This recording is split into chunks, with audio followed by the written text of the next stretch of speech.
உள்ள எடுத்து வச்சுக்கோ. இதான் அதுக்காக வரும். அதே மாதிரி குண்டுக்குள்ள முதல் கேள்வியை கேட்டது எனக்கு எல்லாம் யாருக்கெனவே பசி மயக்கம், வாழ்க்கையே தொலைஞ்சு போச்சு, எல்லாம் அழிஞ்சு மரணமாக ஜீவனான கேள்வி கேட்குமா அப்படின்னு கோர்ட்டு கேஸில் பிடிச்சி கொண்டு விட்டு அவர் கேட்குறாரு, யோக்கியர் வந்தாச்சியா செம்பெடுத்து உள்ள வைங்கயான்னு. அப்போ ஜட்ஜி கேட்குறாரு, என்னையா அது கத்தான், இவன் பக்கா கிரிமினல்லையா, இவன் உயர் அதிகாரிகளை தான் மிக மோசமாக எழுதுவான், எழுதி அதில் காசு பார்க்குறவன், அவை தான் இவனை யோக்கியன்னு சொல்லிடு. எங்கள் ஊரில் யோக்கியன்னா அயோக்கியனுக்கு மறைபொருள், அயோக்கியனை தான் மறைமுகமாக யோக்கியன்னு சொல்லுவோம். ஆகவே தான் யோக்கியம் வந்தாச்சுன்னு நான் சொல்கிறேன். இது ஒரு ப்ராவர்புன்னு சொன்னார். அல்லையா, உற்சாகமாக கையை தட்டுங்க. அல்லேலூயா. என்னையும் அப்படி விசாரித்தார்கள்.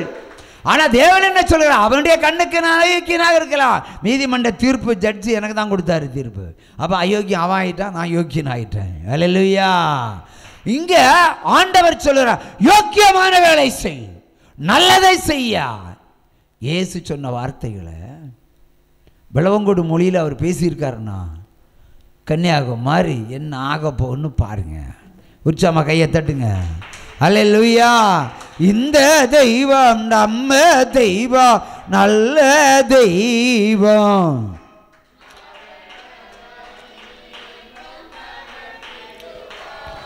இந்த தெய்வம் நம்ம தெய்வம், நல்ல தெய்வம்.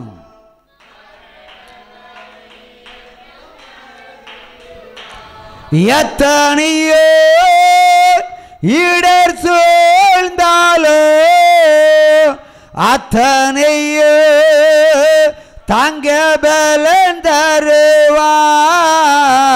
அந்தி சந்தி மதியான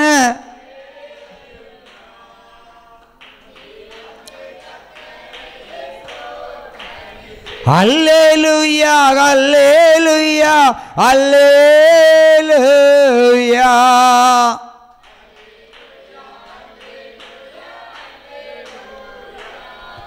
ஆகவே இந்த குட் ஃப்ரைடே அன்றைக்கு நாம் என்ன செய்யணும், தேசத்தில் வீட்டில் சுபாவத்தில் யோக்கியமானவைகளை நம்ம செய்ய ஆரம்பிக்கணும். அல்லேலூயா, அல்லேலூயா. கடந்ததெல்லாம் விட்டுருவோம்.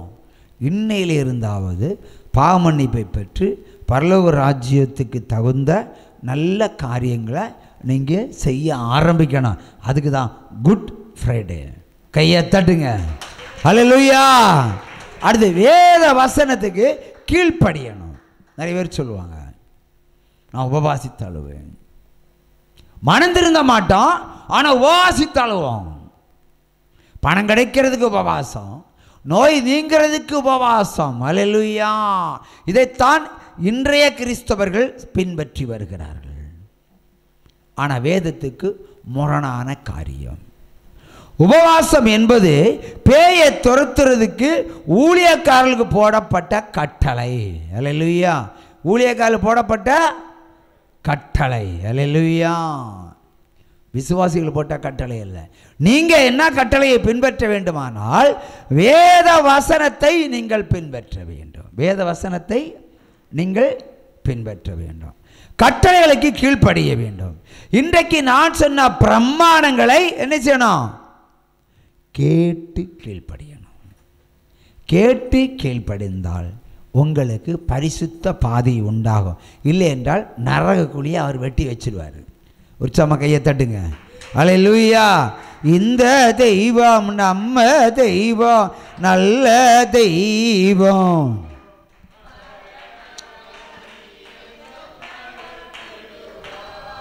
அல்லேலூயா, அல்லேலூயா, அல்லேலூயா.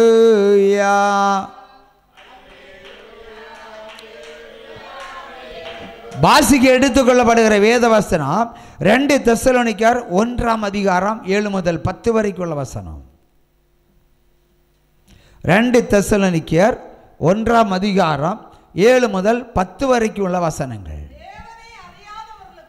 தேவனை அறியாதவர்களுக்கும்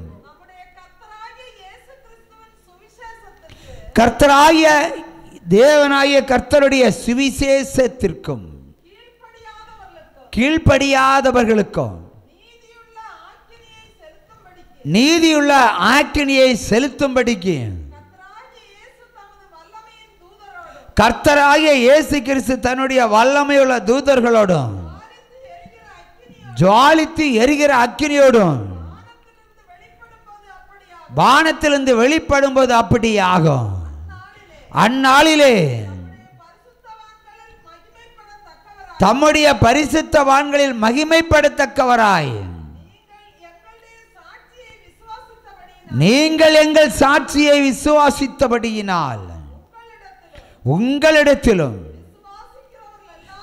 விசுவாசிக்கிற எல்லாரிடத்திலும் ஆச்சரியப்படத்தக்கவராயும் அவர் வரும்போது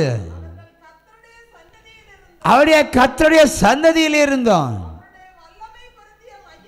அவருடைய வல்லமை பொருந்திய மகிமையோடும் நீங்களாகி நித்தனை அழிவாகிய தண்டனையை அடைவீர்கள். அதாவது அவருடைய வல்லமை அபிஷேகம் அக்கினி எல்லாத்தையும் நீக்கி வச்சுட்டு நம்ம செய்த கீழ்ப்படியாமல் பாவம், சுவிசேஷத்திற்கு கீழ்ப்படியாத பாவம், சுவிசேஷத்துக்கு கீழ்ப்படியலைன்னா இதெல்லாம் விலக்கி வச்சுக்கிட்டு நித்திய அழிவை காண்பீர்கள். ஒரே பாயிண்ட். ஆகவே சுவிசேஷத்தை அறிவிக்கிறதுல நமக்கு மிகவும் பொறுப்புகள் உண்டு. சுவிசேஷத்தை கீழ்ப்படிவதில் மிகவும் தாழ்மையுடையவர்களாயிருந்து கீழ்ப்படிய வேண்டும். கீழ்ப்படிந்து கேட்கிறவராய் இராமல் கேட்டு அதன்படி நடக்கிறவர்களாய் இருக்க வேண்டும். ஒரு சம கையை தட்டுங்க. அல்லேலூயா. இப்போ சுவிசேஷத்துக்கு கீழ்ப்படியாதவர்களுக்கு சுருக்கமாக சொல்ல போனால் தண்டனை வருது. பிரமாணத்தை கேட்டு அதன்படி நடாமல் போகிறவர்களுக்கு தண்டனை வருது. கர்த்தரால் வரும் தண்டனை, அதிலிருந்து நீங்கள் தப்புவிக்கப்படுவதில்லை என்று கர்த்தராகிய தேவன் என்று உரைக்கிறார். 1 சாமுவேல் 15ஆம் அதிகாரம் 22 23 வாசிக்க கேட்போம். 1 சாமுவேல் 15ஆம் அதிகாரம் 22 23.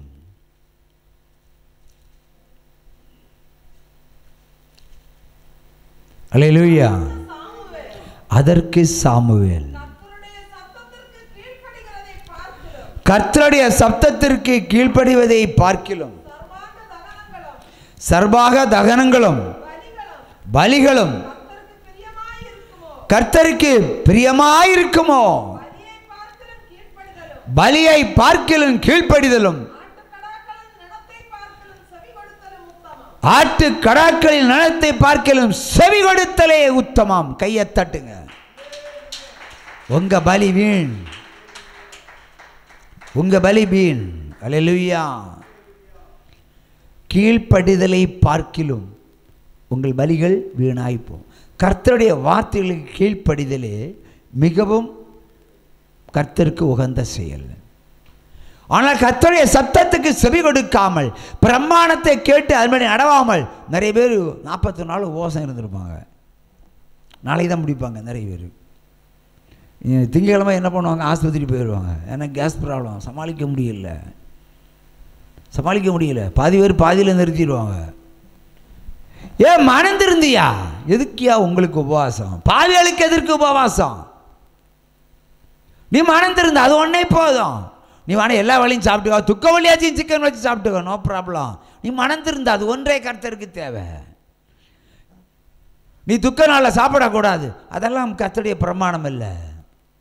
பிரமாணத்தை கேட்டு அதுமாதிரி நடக்கணும், செவி கொடுக்கணும், அதை பின்பற்றணும். வசனங்களை பின்பற்று. உனக்கு உபவாசம் தேவையில்லை. இது துக்க வழியாச்சை கொண்டாடுறதுக்கு 40 நாள் உபவாசம் கம்பீரமாய் கொண்டாடுவாங்க. உபவாசத்தை கேட்டால் நான் உபவாசம் நிச்சயத பாவத்தையெல்லாம் மூடி மறைச்சி வச்சுக்கிட்டு, பாவத்தையெல்லாம் நல்லா கோத்திர பூட்டி வச்சுக்கிட்டு நீங்கள் உபவாசம் இருந்தால் என்ன? கர்த்தர் என்ன மனது உருகிடுவாரோ? ஓங்கி அடிப்பார். உச்சந்தலையில் கோரவாரி காற்ற மாதிரி. யாரை ஏமாத்துறதுக்கு? அவரெல்லாம் காண்கிறவர்களா? துக்க ஒளி வருதுன்னா உங்கள் 41 நாள் வருதுன்னு சொன்னால் 41 நாளில் நீ மறந்துருந்திக்கோன்னு அர்த்தம். 40 நாள் பட்டினி கிடையாது சொல்லலை. 40 நாள் கொடுக்கப்படுகிறது. துக்க வழிக்கு முன்னாடி என்ன செய்யணும்? நீ எல்லா பாவத்தையும் அறிக்கிட்டு பாவ நிவாரண பலி செலுத்தி பரிசுத்தவானாய் பிறக்கணும். ஈஸ்டருக்கு பரிசுத்தவானாய் பிறக்கணும். அதுக்கு தான் ஐயா குட் ஃப்ரைடே. உபவாசம் எல்லாம் ஒன்றை பரலோகத்துக்கு அழைத்து செல்லாது.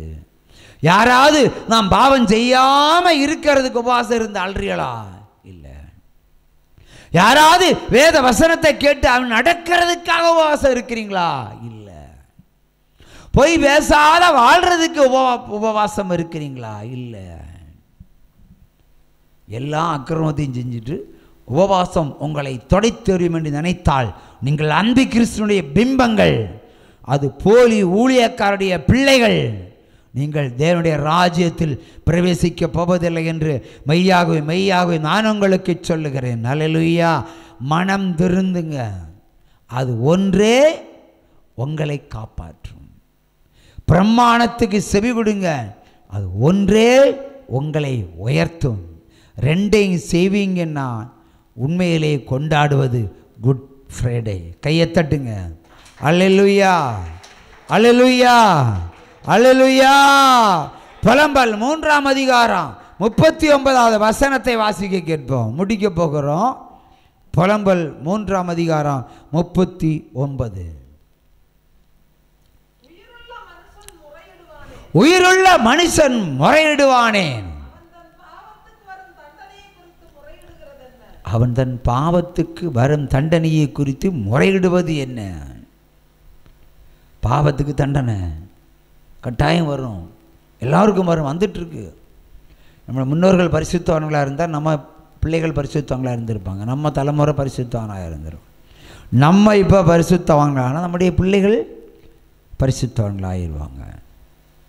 உங்கள் பிள்ளைகளுக்கு நீங்கள் பிஏ படிக்க வைக்கிறீங்க, பிஎஸ்சி படிக்க வைக்கிறீங்க, பிஹெச்டி கற்றுக் கொடுக்குறீங்க, லஞ்சம் கொடுத்து அரசு வேலை வாங்கி கொடுக்குறீங்க. பொய் பேசாத கற்றுக் கொடுங்க. அதுதான் பெரிய டிகிரி. உலகத்தில் மிகப்பெரிய டிகிரி பொய் பேசக்கூடாது. அப்படி ஒரு டிகிரி எடுத்தவங்க உண்டுன்னா கையை தட்டுங்க. அல்லேலூயா, அல்லேலூயா. இந்த தெய்வம் நம்ம தெய்வம், நல்ல தெய்வம். மரணவரின் இந்த தெய்வம் நம்ம தெய்வம்.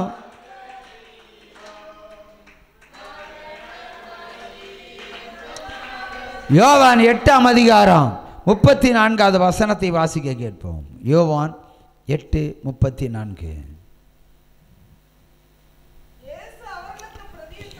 இயேசு அவர்களுக்கு பிரதியுத்தரமாக,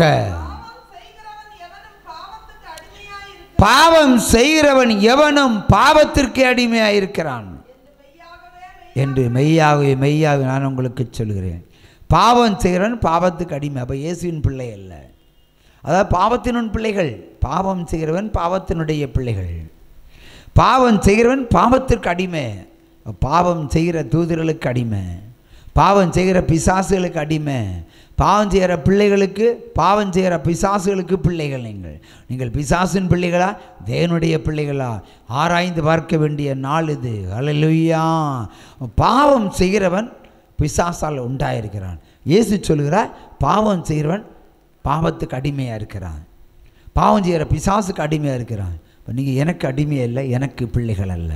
பாவத்தின் பிள்ளைகளாய் இராமல் இன்று முதல் இயேசுவின் பிள்ளைகளாய் மாறுவோம். அல்லேலூயா. அடுத்தபடியாக வாசிக்க கேட்போம். அல்லேலூயா. யோவான் 9ஆம் அதிகாரம் 31வது வசனம்.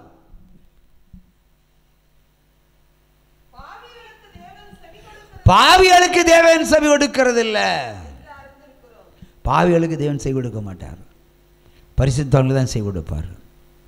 ஆகவே நீங்கள் தேவன் உங்களுக்கு செவி கொடுக்கலன்னா புலம்பிக்கிட்டே இருப்பீங்க, பேசிகிட்டே இருப்பீங்க, உபவாசம் இருந்துகிட்டே இருப்பீங்க. எந்த பிரயோஜனம் அளிக்காது. உங்கள் உடம்பில் வியாதியை தவிர வேறு ஒன்றும் மீதியாக இருக்காது. ஆகவே பாவிகளுக்கு தேவன் செவி கொடுப்பதில்லை, பாவிகளை ஜெபத்தை கேட்பதில்லை. மனந்திருந்தி விண்ணப்பம் வைங்க. இப்போ கள்ளன் செல்வையிலேருந்து மனந்திருந்தனா என்ன சொன்னான்? நம்ம எல்லாம் எத்தனை முறை மன்னிப்பு கேட்டிருப்பான் ஆண்டவர்கிட்ட. அவன் ஒரே ஒரு வார்த்தைங்க, என்னை நினைத்தருளும் என்று சொன்னான். நினைத்தருளும். தேவனை அவன் ஏற்றுக்கொண்டான். இவர்தான் தேவன் என்று மெய்யாய் 6 மணி நேரத்துக்குள் அறிந்து கொண்டான். அம்மா 23 வருஷம் ஆனாலும் நம்ம தேவனை இன்றைக்கு வரைக்கும் பரீட்சை பண்ணிக்கிட்டு தான் இருக்கிறோம். பரீட்சை பண்ணிக்கிட்டு தான் இருக்கிறோம். தேவனுடைய சுபாவங்கள், தேவனுடைய உணர்வுகள், தேவனுடைய வார்த்தைகள், தேவனுடைய சிங்காசனத்தில் புறப்படுகிற வார்த்தைகள் நம்ம எப்படி செவிமடுக்கவில்லை என்று நீங்கள் உணரும் காலம் இது. உணர வேண்டும். இல்லை என்றால் அம்மியில் வச்சு அரைச்சிடுவார். உற்சாகமாக கையை தட்டுங்க. அல்லேலூயா, அல்லேலூயா. 1 யோவான் 3ஆம் அதிகாரம் 4, 5, 6. 1 யோவான் 3, 4, 5, 6.